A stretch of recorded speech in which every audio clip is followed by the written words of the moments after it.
सरकार दावे करती है कि भारत की अर्थव्यवस्था दुनिया में सबसे तेजी से बढ़ रही है, लेकिन इस विकास का लाभ केवल अमीरों को मिल रहा है। आज हमारे देश में शिक्षित युवा नौकरी की तलाश में दर दर भटक रहा है। सरकारी नौकरियों में लाखों पद खाली पड़े हैं, लेकिन भर्ती नहीं हो रही।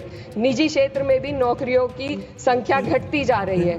उधर देश की शीर्ष 1% अमीरों के पास 40% से अधिक संपत्ति है, जबकि करोड़ों लोग 2 वक्त की रोटी के लिए संघर्ष कर रहे हैं। यह आर्थिक असमानता लगातार बढ़ रही है क्योंकि सरकार की नीतियां बड़े उद्योगपतियों को फायदा पहुंचाने के लिए बनाई जा रही है। धन्यवाद अध्यक्ष जी। आज मैं 2025 के वित्त विधेयक पर अपने विचार रखने के लिए खड़ी हूं। सरकार इस बजट को जन कल्याणकारी बता रही है, लेकिन क्या ये वास्तव में गरीबों, किसानों, श्रमिकों और मध्यम वर्ग के हितों की रक्षा करता है? क्या ये युवाओं को रोजगार देगा? क्या महंगाई में राहत देगा? लगातार हम पढ़ते आ रहे हैं कि भारत की जीडीपी पिछले 10 वर्षों में दोगुनी हो गई है और हम जापान और जर्मनी को पीछे छोड़ते हुए 27 तक दुनिया की तीसरी सबसे बड़ी अर्थव्यवस्था बनने के ओर अग्रसर है। लेकिन यह उपलब्धि तब फीकी पड़ जाती है जब हम प्रति व्यक्ति जीडीपी के आंकड़ों को देखते हैं, जिसमें भारत विश्व स्तर पर 100 से अधिक देशों से पीछे है। 23-24 के लिए स्थिर कीमतों पर प्रति व्यक्ति जीडीपी केवल 1,24,600 रुपए है।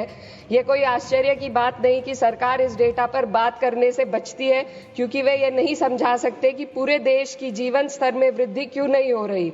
वे ये नहीं बता सकते कि देश में इतनी गहरी आय असमानता क्यों बनी हुई है और आम नागरिकों को आवश्यक सेवाओं तक पहुंचने में इतनी कठिनाइयां क्यों होती हैं। सरकार दावे करती है कि भारत की अर्थव्यवस्था दुनिया में सबसे तेजी से बढ़ रही है, लेकिन इस विकास का लाभ केवल अमीरों को मिल रहा है। आज हमारे देश में शिक्षित युवा नौकरी की तलाश में दर दर भटक रहा है। सरकारी नौकरियों में लाखों पद खाली पड़े हैं, लेकिन भर्ती नहीं हो रही। निजी क्षेत्र में भी नौकरियों की संख्या घटती जा रही है।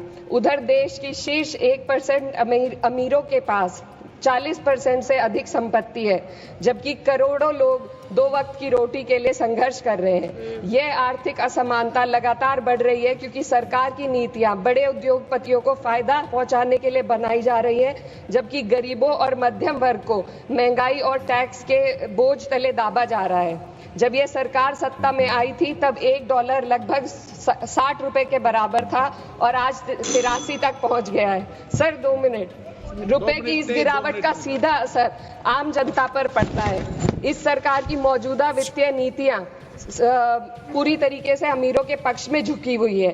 भारत एक समाजवादी देश है जहां सरकार का कर्तव्य है कि शिक्षा, स्वास्थ्य, यातायात जैसी बुनियादी सुविधाओं का लाभ अपने नागरिकों को पहुंचाए और उन्हें समान अवसर और सुरक्षा दे। भारत के सरकारी स्कूलों और अस्पताल की हालात लगातार बद से बदतर होते जा रहे हैं। सर बस किसानों पर अपनी बात रखना चाहती हूँ। हमारा देश तब तक सशक्त नहीं हो सकता जब तक हमारे किसानों को उनका हक नहीं मिलता।